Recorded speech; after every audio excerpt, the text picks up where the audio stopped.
Bienvenidos todos. Esperemos que más tardecito se llene más el auditorio. Y estamos con 35 minutos de retraso y la idea es terminar en tiempo por múltiples puntos importantes. Entonces esperamos que todos se nos queden hasta el final de la charla. Esta charla la debieron haber ustedes recibido oportunamente para que la revisaran el día de ayer, para no detenernos nosotros en terminología que permanentemente estamos nosotros revisando y que voy a tocar solamente muy someramente por encima. Préstame el pointer para pasar. Bueno, pásame. Entonces, les voy a dar algunas ideas. Primero, darle las gracias al doctor James Tanner, que es quien realmente ha sido el padre y que nos ha enseñado a nosotros, desafortunadamente él falleció hace 2 años, todo lo de oxiología. Él demostró por primera vez el rol central en el ambiente, crecimiento y desarrollo, el cuerpo humano estudiado por centurias, pero solamente recientemente comprendido de cuánta información puede derivarse del análisis de crecimiento físico, y él fue el que realmente sembró la palabra oxiología como tal en el estudio de estos cambios, y como él escribió, el crecimiento de un niño refleja mejor que cualquier otro índice simple su estado de salud, su nutrición y generalmente, por supuesto, su situación psicológica. Uno de los mejores indicadores, decía él, de bienestar potencialmente mejor que el Producto Nacional Bruto es el tamaño de sus infantes, niños y adultos. Y en eso estamos siempre nosotros de acuerdo. La industrialización de un país se mide por el promedio de tallas de quienes lo habitan. Otras personas que han contribuido a todo lo que es la oxiología, el doctor Andreas Prader, la doctora Nancy Bailey, el famoso Bailey-Pinot de las técnicas de medición esquelética, el doctor Lobsang Wilkins, el creador de la endocrinología pediátrica, y otros tantos que no terminaría uno de mencionar, David Smith, del libro de malformaciones, que él empezó siendo endocrinólogo pediatra y terminó como genetista, el doctor Stanley Garr y el doctor Reginald Whitehouse, que era el que trabajaba con Tanner, tomando todas las medidas con los aparatos de ellos.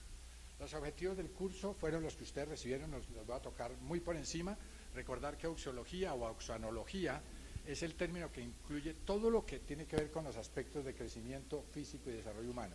O sea, nosotros decimos auxiología, describiría en 2 palabras pesas y medidas, básicamente.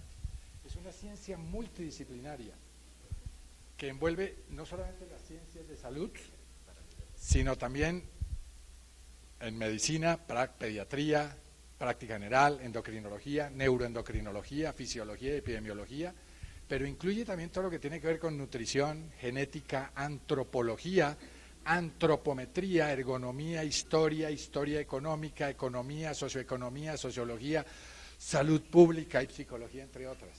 O sea, no terminaría uno de decir para qué sirve realmente la oxiología.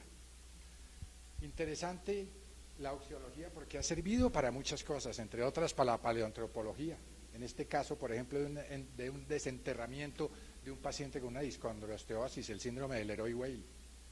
Y cosas tan interesantes, por ejemplo, como cuando Leakey encontró, oyendo el Lucy and the Sky with Diamonds, cuando encuentra el esqueleto de Lucy, un esqueleto muy incompleto y muy fragmentado, que con solo ese dato ya dijeron auxiológicamente los antropólogos que el ser humano de hace 3.6 millones de años medía solamente 124 centímetros.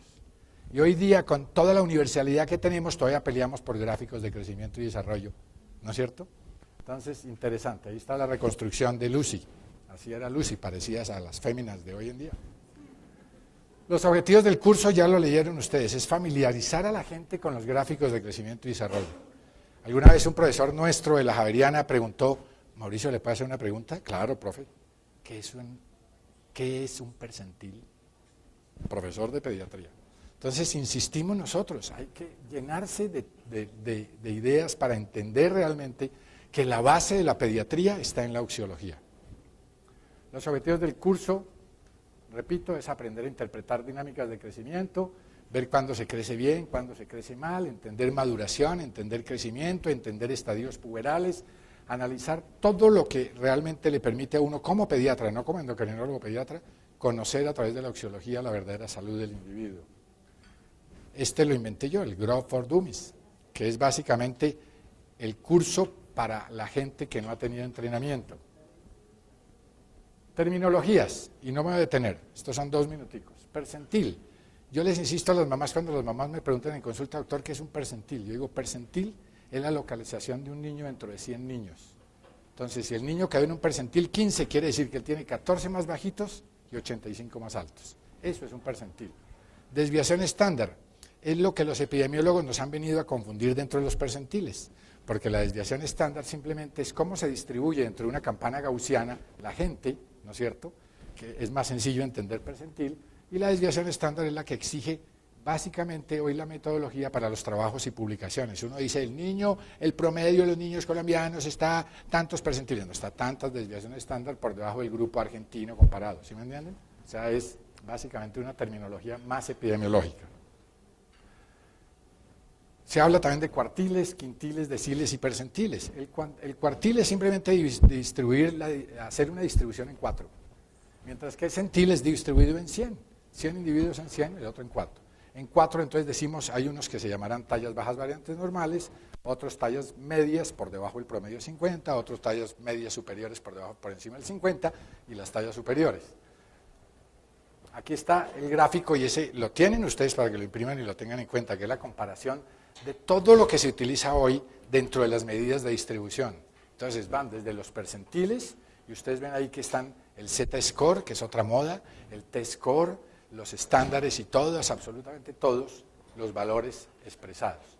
La expresión típica de una distribución gaussiana, donde ustedes ven que más o menos el 70% de la distribución gaussiana está dentro del centro, que es lo que se llamaría normalidad, variante normal inferior, todo lo que está menos de una desviación estándar y más una desviación estándar, variante normal alto. Listo. Recordar siempre que la campana gaussiana es volver un gráfico de crecimiento y desarrollo como una cordillera, en donde ustedes ven que el percentil 50 simplemente es el punto donde más se agrupa la población. Entonces siempre pensar en el gráfico como un efecto tridimensional del crecimiento, ¿no? Entonces la distribución va de una manera, en esta medida, siempre en esa distribución. Por eso puse el gráfico así. El Z-score, que es una de las medidas. La auxiología generalmente se utiliza en los percentiles cuando la talla en la práctica cotidiana. Cuando los niños quedan dentro de la distribución, se utilizan los centiles. Pero ¿cómo hacen ustedes cuando el niño está por debajo de los centiles? Entonces se utilizan las desviaciones estándar en práctica clínica, ¿no es cierto? Eso es importante. Cuando estos niños, vale la pena comentar que cuando los niños quedan por debajo del gráfico, también ustedes lo pueden expresar llevando el punto de corte horizontal al percentil 50, ya sea alto o bajo. Entonces un niño que tiene 7 años, está por debajo del gráfico y su edad estatural corresponde a 5 años, ustedes ponen percentil 50 correspondiente a 5 años. Entonces es otra manera también de ver el ajuste. Por ejemplo, en este caso. Entonces en este caso ustedes ven que en la primera medida el niño está en 10 años, queda por fuera del gráfico. Entonces este niño tiene una edad estatural de 6 años, 3 meses. Así de sencillo. ¿No es cierto? Entonces ya el médico sabe que estamos hablando de que está por debajo de una distribución. Talla medioparental, que a veces confunden talla medioparental con las tallas blanco. Entonces la talla medioparental, acuérdense, es la sumatoria de talla paterna y materna, dividido por 2, y en varones ajustar 6,5 centímetros y en niñas disminuir 6,5 centímetros. ¿Por qué? Porque la diferencia estadística en tallas entre hombre y mujer para las distribuciones gaussianas o las distribuciones que ustedes quieran son de 13 centímetros, 12 a 13 centímetros. Entonces nosotros tomamos 13, de los cuales 6,5 se resta cuando se quiere hablar de mujer y 6,5 cuando se quiere hablar de hombres. Hemos visto endocrinólogos pediatras con mucha práctica, ¿no es cierto?, inclusive colocando en los gráficos la talla original del padre cuando es del otro sexo en el gráfico de mujer o de hombre. Entonces me explico, la mamá mide 1,62 y entonces ponen en el gráfico de varones 1,62. No, perdón, no se puede poner 1,62 en el gráfico de varón de la talla de la mamá, se pone 1,62 más 13, o sea 1,75, y a la visconversa. El papá mide 1,78, es una niña que estamos viendo, entonces ustedes ponen la talla del padre menos 13 centímetros, 1,78 menos 13, 1,65, colocan 1,65 dentro del gráfico. Ese es el ajuste centilar que se hace para ellos. Aquí está, la diferencia estatural de sexos es de 13 centímetros, los gráficos muestran tallas de varones entre 1,72 a 1,76 en mujeres, entre 1,71 a 1,64, las tallas promedios, y el cálculo de talla medioparental resulta ajustar tallas de los sexos al caso índice. Siempre se deberán tomar las tallas de los padres. Talla blanco calculada es lo que a veces confunden con la talla medioparental. La talla blanco calculada es la que resulta de la edad esquelética, que es simplemente tomar la talla del paciente y hacer la proyección de acuerdo a los métodos de cálculo matemático que hay para hacer la proyección de talla final, ¿no es cierto? Es un cálculo cuyo error estimado es multifactorial, depende de la medida, depende de la interpretación, sobre todo de la interpretación de la edad ósea, porque la interpretación es absolutamente subjetiva, hay varios métodos, el método de Thyssen, el método de Bailey-Pinot, el método de Tanner-Whitehouse 2, 1, qué sé yo.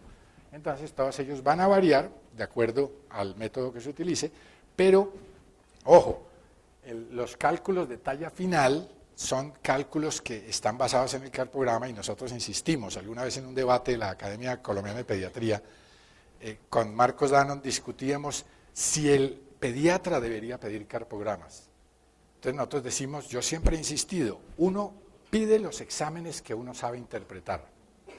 Y tenemos una variable peor, que los radiólogos no nos saben, si aquí hay radiólogos con todo el respeto, no saben interpretar los carpogramas. Y entonces nos meten un factor confusor en los padres que dicen el niño tiene retardo y puede no tenerlo, o tiene mayor retardo y hacer cálculos de talla final, entonces es muy complicado lo de la talla blanco calculada. Ese siempre entre la talla blanco, quiere decir el expresar la talla contra la maduración, con un índice matemático que le permite a uno más o menos orientar la talla final. El índice maduracional es otro término que se utiliza frecuentemente, que es el de dividir la edad maduracional alcanzada a través de la edad ósea sobre la edad cronológica. Entonces, índice maduracional igual a 1 es un madurador promedio.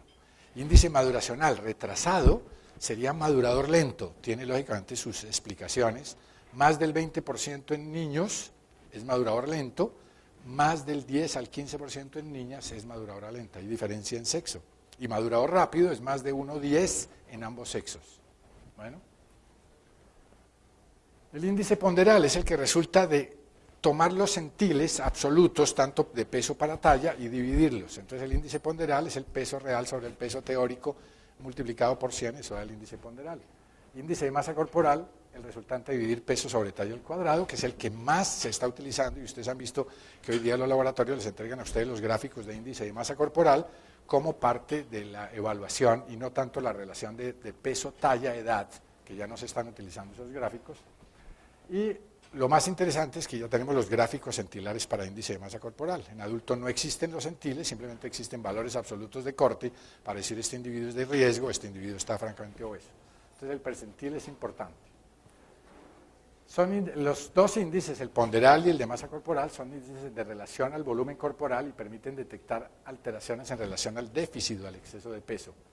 El índice de masa corporal en niños se representa como un valor centilar y en adultos como un valor único, como les decía.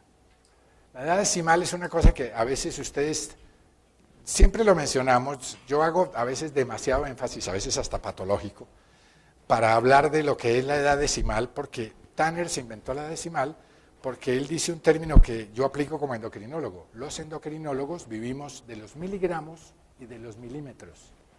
Y entonces, como tal, para estudiar las dinámicas de crecimiento, las dinámicas de variación de peso, tenemos que tener patrones numéricos. Y entonces él tomó una medida económica, que es el día del año como edad decimal, fecha decimal, ¿no es cierto? Entonces las fechas decimales pueden originar lo que llamamos las edades decimales, que son edades de un 365ª parte del año, que nos permite a nosotros saber con exactitud, en sistema métrico decimal, cuánto se crece en dinámicas de crecimiento de corto tiempo, de más largo tiempo.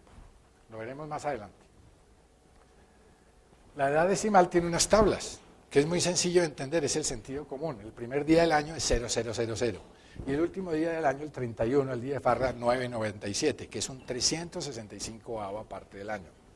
Entonces, a través de eso es que nosotros utilizamos las tablas de edad decimal, y entonces un niño puede llegar a la consulta y a través de la tabla de edad decimal decir, este niño tiene 7,936 años. Entonces, 7,936 años son 7 años, 11 meses, 20 días. Listo, ya uno lo sabe, porque lo trabajamos todos los días, ¿no? Pero el pediatra se lo dice uno en charla y al otro día se lo olvidó. Bueno. No me voy a detener en esto, eso se los mandé en los papeles. Entonces, simplemente lo que llamamos nosotros las edades o los intervalos cronológicos se obtienen a través de los intervalos de edades decimales. no me haga detener. Listo. A través de esto sacamos nosotros varias cosas interesantes. A nosotros nos gusta trabajar intervalos anuales y yo siempre les insisto a los pediatras, acuérdense, el crecimiento es como los árboles como los anillos de los árboles, son fenómenos anuales, ¿no es cierto? Los intervalos que son más cortos, o los que llamamos nosotros medidas interanuales, y lo vamos a ver en la charla mía sobre trastornos de crecimiento, básicamente reflejan velocidades, y las velocidades pueden variar. Entonces, si yo veo un niño, el pediatra ve un niño hoy, y lo ve dentro de 3 meses, ese niño puede, por cálculo de edad decimal, estar creciendo a 9 centímetros año, ¿no es cierto? Y ustedes decir, está acelerado, y resulta que no está acelerado, que su dinámica de crecimiento es como ir de Bogotá a Tunja. Entonces yo cojo el carro, yo tengo un buen carro, y en las rectas meto 140. En ese momento yo cronometro y vamos a 140. Pero hay curvas donde yo bajo a 60. Entonces el crecimiento también es así. Entonces lo que se va viendo es lo anual. Entonces el anualizado es el logro real de lo que se está creciendo. Los intervalos cortos son las dinámicas de velocidad que pueden ser variables y que son muy útiles para nosotros en caso de pubertad precoz, en tratamientos de hormona de crecimiento, etcétera, etcétera. Entonces es importante tener eso. Y otra recomendación que siempre les digo a mis pediatras residentes, no lo hacen de rutina, es simplemente uno debe tener una carpetica de gráficos, así trabaja en urgencias, así trabaja en recién nacidos, por lo menos tenga los gráficos de crecimiento y desarrollo para crecimiento intrauterino, qué sé yo. Gráficos hay de todos, ¿no? Entonces lo importante es que el pediatra siempre debería tener una carpeta de gráficos para saber realmente ubicar al niño dentro de todo el concepto auxiológico.